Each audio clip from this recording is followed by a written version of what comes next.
Hi everyone, I'm Christy McCammon and I share tips, tools, and recipes to help you on your journey towards food freedom. I personally have always known that I have had an addictive personality, and for me that shows up in food. And I've always had a propensity towards food addiction, sugar and flour that is. And I like to compare addiction, whatever the addiction is, in my case, food, I like to compare that to a freight train. Freight trains come and go regularly. We can't stop them. Sometimes they come out of nowhere. Sometimes you hear them coming. You might feel the wind of the freight train. You might feel the platform begin to shake a little bit.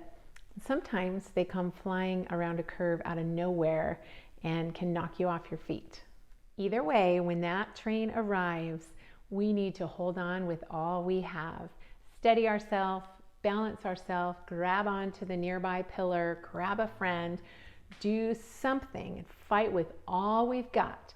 Because if that freight train sweeps us up, it's not likely we're getting off anytime soon. Perhaps you'll be able to get off at the next stop, maybe the next city, maybe even halfway across the country. Or you might not be able to get off of that freight train until you claw your way off, jump off in the middle of nowhere and find yourself bruised and broken. The idea of bright line eating or eating with boundaries is simply having some hard, fast lines that aren't crossed. The 4 bright lines: no sugar, no flour, 3 meals a day, and measured portions. And when we keep those things in check, we can keep ourselves away from the train station. We can keep ourselves from watching the train, from being at the station. We can kind of step back a little bit.